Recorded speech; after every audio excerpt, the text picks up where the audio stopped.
Salut tout le monde, Flash Info du 21 mai 2025, Guéveno les Falcos pour vous jaser de ce qui se passe avec le CF Montréal. Une autre défaite de 1-0 contre le Forge d'Hamilton, que le Forge soit avec toi.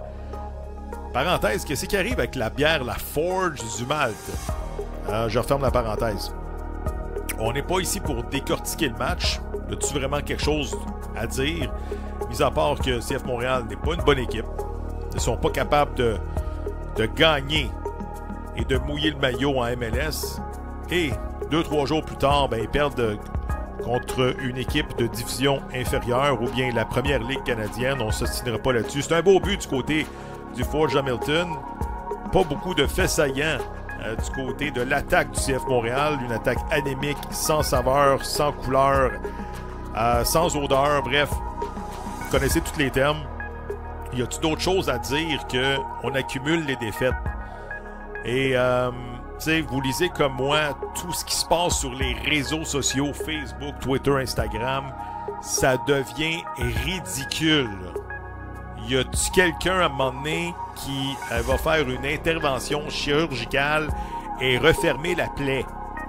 Parce que là, on s'en va directement, pas dans le mur, mais dans le fleuve, là. C'est quelqu'un qui va mettre à un moment donné un band-aid là-dessus. Plus qu'on attend, plus que la grogne s'installe. Regardez Toronto, ce qu'ils ont fait il y a 2 semaines. On dirait que l'état-major a réagi. Il a dit « Parfait, c'est de notre faute. On doit être meilleur. On reconnaît nos torts. » Et je pense que Toronto a connu 2-3 bons matchs par la suite. Est-ce qu'on est rendu là? Parce que là, le mutisme de l'administration, c'est insoutenable. Et je sais de sources sûres qu'à l'interne du CF Montréal, on lit tout, on regarde tout, on écoute tout. Même les petits podcasts de soccer. On veut savoir ce qui se passe. Et là, présentement, on ne sait pas comment ça va finir, cette histoire-là. Ça s'en vient ridicule et l'indifférence s'installe comme vous le voyez. Même les podcasteurs purs et durs. Tu sais, moi, je suis un grand fan de Tony Marinaro. Je suis son fan numéro 1. Et lorsque même lui, j'écoute sur BPM, que ce soit ses interventions au podcast avec Kevin Nieto, il n'y a plus cette flamme-là. On dirait qu'on est passé à autre chose. Et le autre chose, c'est dangereux, là.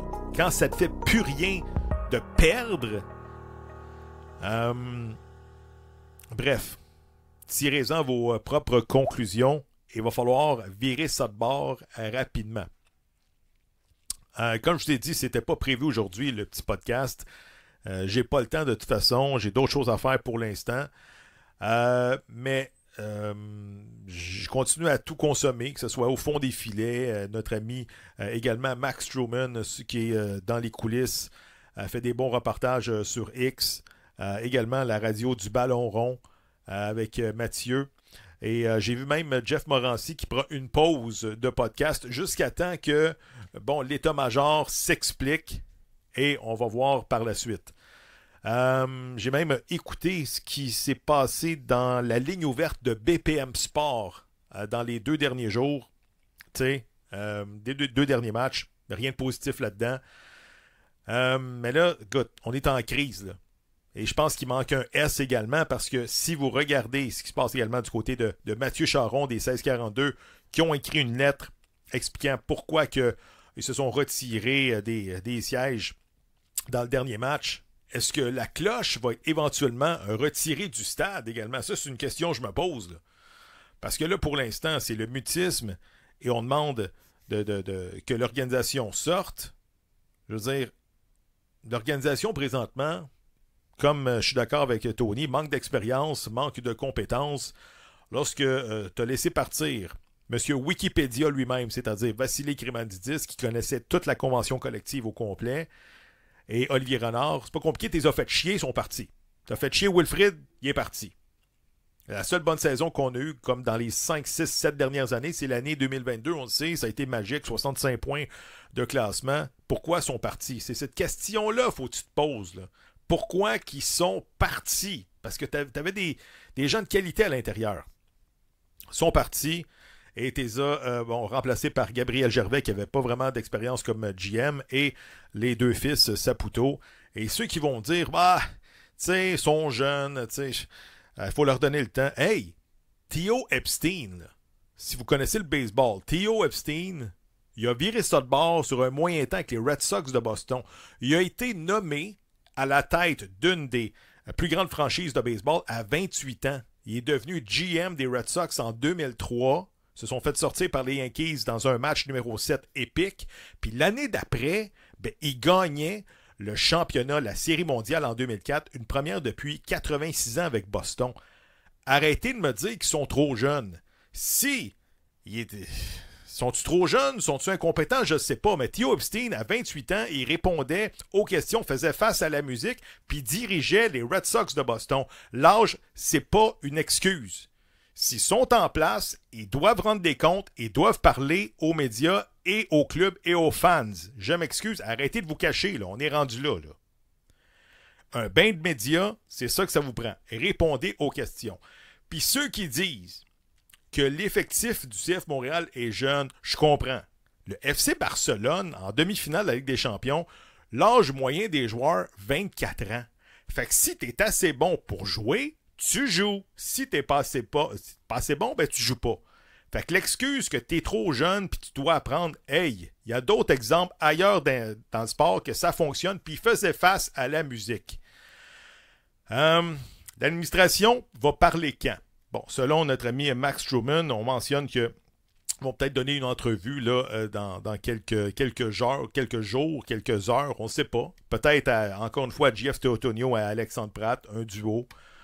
Ça va être, encore une fois, version papier. Peut-être, je ne sais pas, je spécule. Là. Mais je pense qu'on veut d'autres choses que une conversation qui, oui, va faire du bruit parce qu'on va lire l'article et tout ça, mais c'est surtout des fois, lorsqu'on pose des questions, on veut savoir le ton, comment ils s'expriment devant les médias. Est-ce qu'ils ont la tremblote lorsqu'ils parlent? Est-ce qu'ils dégagent une confiance? Est-ce qu'ils sont renfermés sur eux-mêmes avec les bras croisés? C'est ça qu'on veut voir, c'est ça qu'on veut analyser. Pas juste des questions-réponses. Le body language. C'est ça qu'on veut voir lorsque il y aura incessamment, j'espère, une dispo média, que ce soit avec les fils Saputo, que ce soit avec Joey. Pourquoi Joey ne parle plus aux médias? Ça fait, depuis quoi, 2018-2019 qu'il n'y a pas eu un bain de foule avec le propriétaire et l'actionnaire de contrôle du CF Montréal, Joey Saputo. Moi, selon moi, l'administration va parler quand?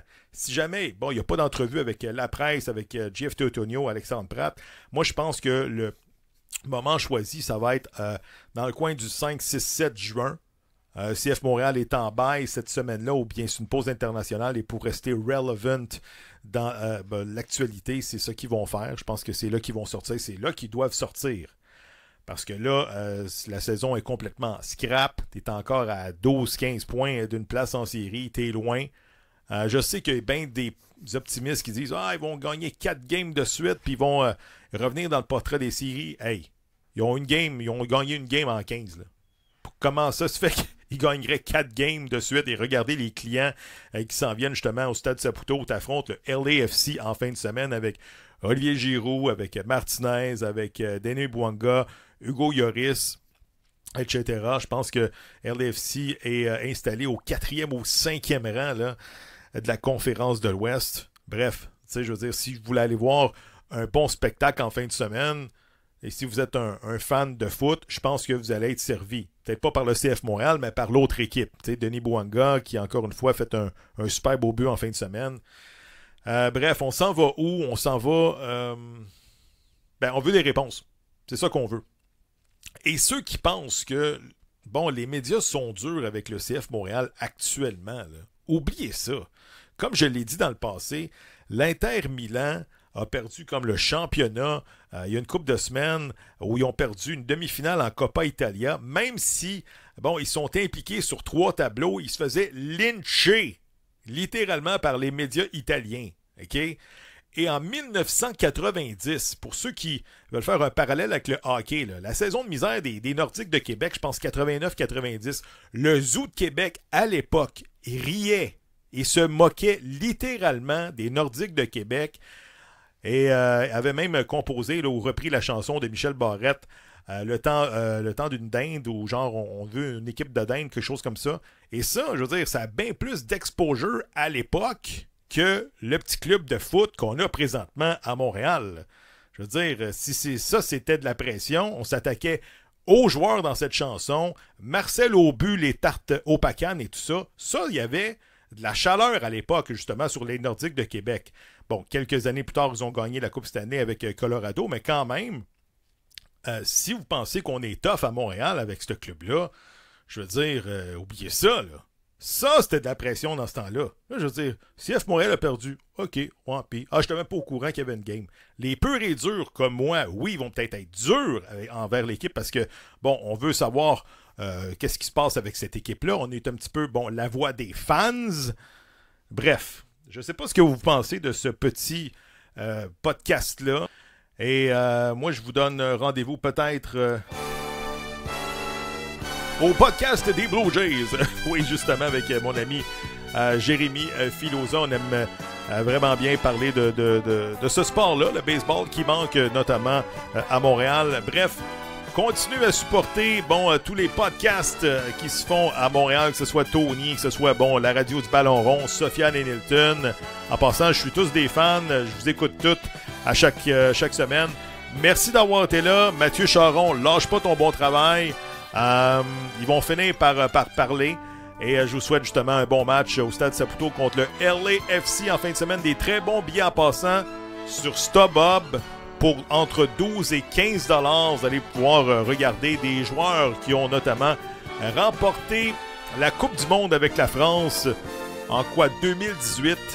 Donc allez voir ça en fin de semaine. Des billets pas chers entre 12 et 15 $. Merci tout le monde et à très bientôt.